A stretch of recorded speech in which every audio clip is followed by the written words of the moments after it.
तो आज बात यार कनाडा की बहुत हो रही है, बहुत लोग बहुत परेशान हैं। कनाडा की जो गवर्नमेंट है और या इंटेलिजेंस है, उन्होंने बाकायदा कह दिया है कि खालिस्तान के जो सपोर्टर्स हैं या जो खालिस्तानी वहां पे रहते हैं, अपने लिए एक सिक्योरिटी थ्रेट के तौर पे जो है कहा है। ये बड़ी interesting development, this has happened for the first time I think. वो इस चीज को मानते हैं कि जो खालिस्तानी एक्सट्रीमिस्ट हैं, they used Canada as a base fund raising करने के लिए, वायलेंस प्लान करने के लिए इन इंडिया। इस वक्त बहुत बड़े मसाइल कनाडा के लिए खड़े हो रहे हैं, लेकिन अब ये बिल्कुल एक 180 डिग्री का उन्होंने एक टर्न लिया है।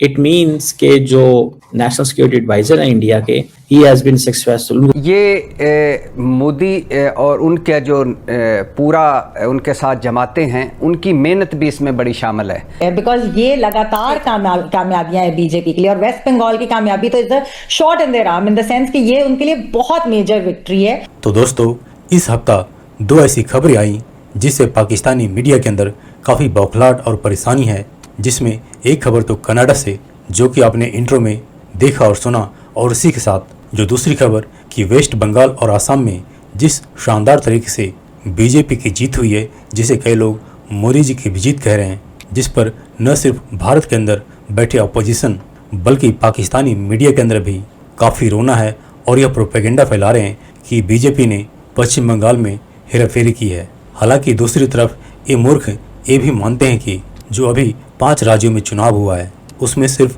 2 राज्य वेस्ट बंगाल और असम में बीजेपी की जीत हुई है, बाकी 3 राज्य में नहीं, जिसमें पुदुचेरी, केरला और तमिलनाडु जैसा बड़ा राज्य जहां पे बीजेपी बिल्कुल ही पीछे रही।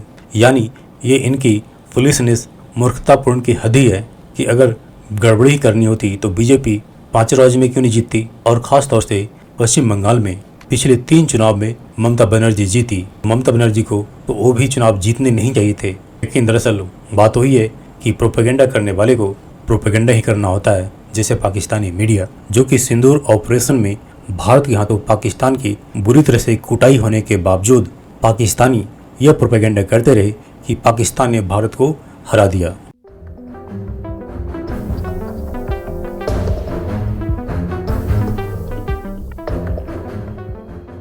दोस्तों, इंडिया ने ऐसा क्या किया है कि कनाडा जो है वो एक्नॉलेज कर रहा है कि ये जो खालिस्तानी ग्रुप्स हैं, इनके खिलाफ हम एक्शन लेंगे। अगर आप इसमें देखें कि जो कनाडा की मेन इंटेलिजेंस एजेंसी है, उसने जो अपनी एनुअल रिपोर्ट दी, वो इस चीज़ को मानते हैं कि जो खालिस्तानी एक्सट्रीमिस्ट हैं, they used Canada as a base. उन्होंने इसको यूज़ किया है फंड रेजिंग करने के लिए, वायलेंस प्लान करने के लिए इन इंडिया। और उन्होंने कहा है कि ये जो एक्सट्रीमिस्ट हैं, ये नेशनल सिक्योरिटी थ्रेट है टू द कैनेडियन इंटरेस्ट। ये बड़ी interesting development, this has happened for the first time I think. जो वायलेंट एक्सट्रीमिज्म जो कनाडा की रिपोर्ट है, उसमें वो क्या कहते हैं? वो कहते हैं जी वायलेंट एक्सट्रीमिज्म जो कि डिफरेंट बिलीव्स, डिफरेंट मोटिवेशंस के साथ होती है, ठीक है जी, ये एक नेशनल सिक्योरिटी थ्रेट है कनाडा के लिए।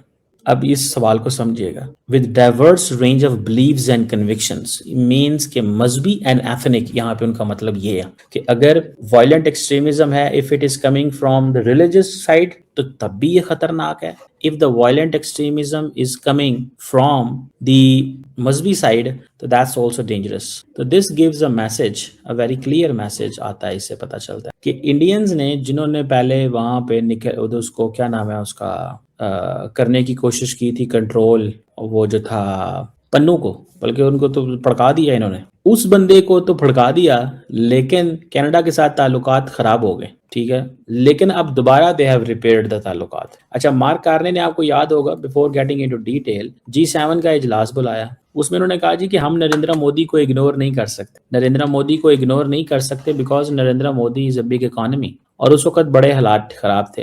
अच्छा, उन्होंने कहा this is a good moment to connect with India. The reason behind is कि एक तो ट्रूडो चला गया, now we must not get into all that. और उस वक्त बाइडेन एडमिनिस्ट्रेशन थी, बाइडेन एडमिनिस्ट्रेशन के अपने इंटरेस्ट थे इस सारी चीज को हाईलाइट करने में, प्रमोट करने में। Now they believe it's not necessary to get into what we have been doing before. Point नजर आया आपको इस बात?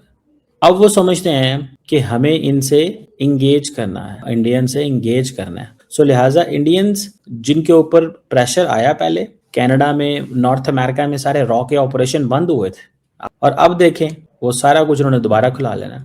अब अब अमेरिका के साथ पॉलिटिकल अपसेट तो ताल्लुकात हैं, इसमें I can I understand that, but that does not mean कि ताल्लुकात जो हैं वो इस हद तक खराब है. सो आई foresee this and I see this that the relation between Americans and the Indians and the Canadians, they are improving. अब इस चीज को इट मीन्स के जो नेशनल सिक्योरिटी एडवाइजर है इंडिया के, ही हैज बीन सक्सेसफुल. और इस सिनेरियो को देखें कि 5 में से 3 रियासतों के ऊपर बीजेपी की जीत, जिसमें राहुल गांधी ने जिस तरह से पूरा वोटर लिस्टों में घपला, उसके ऊपर अपना मुद्दा बनाया, एक पूरी रिपोर्ट व्हाइट पेपर जारी किया बाकायदा तौर पर, उसको तो बड़ा सराहा जा रहा था. बट आपके ख्याल में कहाँ चूके, या ये आज जो इंडिया के अंदर जैसे महमल बता रही हैं सेंटिमेंट है कि ऑपोजिशन के पास वो आग या वो जज्बा नहीं है जिसकी ज़रूरत थी, तो क्या कमी है इस वक्त? देखिए, जो रिजल्ट है वो सरप्राइजिंग तो इस लिहाज से है क्योंकि 2024 के जो इलेक्शंस थे उसमें आपको याद है ना कि बीजेपी और मोदी का नारा क्या था, अब की बार 400 पार, यानी कि वो 2/3 मेजोरिटी एक्सपेक्ट कर रहे थे, लेकिन सिंपल मेजोरिटी भी नहीं मिली. बाद में अलायंस बनाया और 290 सीट पूरी करके उनका अलायंस जो है एनडीए वो वहां पे हुकूमत कर रहा है. तो वो यकीनन उस वक्त ऑपोजिशन ने, कांग्रेस ने आउट परफॉर्म किया था. लेकिन इस इलेक्शन में ऑल्दो केरला में कांग्रेस ने कमबैक किया है, लेकिन वेस्ट बंगाल का जो नतीजा है वो कहा जा रहा है कि बहुत ज्यादा कॉन्सिक्वेंशियल है बीजेपी के लिए, क्योंकि 46 साल की उनकी तारीख में पहली मर्तबा वो वेस्ट बंगाल में जीते हैं. लेकिन 2 जो बड़ी बातें सामने आ रही हैं वो ये है कि एक तो वोटर लिस्ट पे तब्दीली, जिसपे 27 लाख वोटर्स को जो है निकाल दिया गया, और उनमें से कहा जा रहा है कि काफी सारे जो है वो मुस्लिम वोटर्स भी थे, और अब यही तजिया कर रहे हैं वहां पे लोग कि अगर इन लोगों को वोट देने का हक होता तो नतीजा क्या होता. इस पर अब बहुत ज्यादा वहां पे बात हो रही है, और इलेक्शन कमीशन ऑफ इंडिया पे तो इस इलेक्शन से पहले ही रद्दोबदल के इल्जाम हो रहे थे. जैसे भी आपने कहा कि कांग्रेस और राहुल गांधी जो है वो इससे पहले माजी में कुछ स्टेट के हवाले से ये कहते रहे कि कैसे वहां पे जाली वोटर्स लिस्ट जो है वो बनाई जाती है. दूसरा एक फैक्टर वो ये था कि जो बीजेपी की एक पॉलिटिक्स है, एंटी मुस्लिम पॉलिटिक्स, उन्होंने उस कैंपेन को भरपूर तरीके से इस्तेमाल किया वेस्ट बंगाल में, जिसकी वजह से आपने देखा है कि बीजेपी ने वहां पे अपनी हुकूमत कायम जो है वो कर ली है. तो ये अब यकीनन एक खतरा जरूर है कि जो पॉलिसीज, जो एक्शंस मुसलमानों के खिलाफ आसाम में लिए गए, शायद अब वो वेस्ट बंगाल में भी लेना शुरू करें और उसको एक अपना पक्का किला बनाने की वो कोशिश करें. और एक और मैडम शेख बात करना चाहता हूं कि थलापति विजय, जोसेफ विजय चंद्रशेखर 2 साल पहले सियासी जमात बनाई, अदाकार हैं, और तमिलनाडु में 107 सीटों पर उनकी जमात कामयाब हुई और 2 सीटों पर वो भी जीत गए. तो ये भी एक बहुत बड़ा तमिलनाडु में एक इतना उनकी जीत तो कहा जा रहा था. जरा से तमिलनाडु में मैं पढ़ रही थी, अमूमन यही होता है, अक्सर ये देखा गया है कि जो एक्टर्स होते हैं, पॉलिटिशियंस बन जाते हैं, उनकी बड़ी फैन फॉलोइंग होती है और उनको वोट मिलता है. जी, लेकिन इतनी नहीं तवक्को की जा रही थी कि 100 से ज़्यादा सीटें जीत जाएंगे 2 साल पहले जमात बनाकर, लेकिन वो ले गए सीटें.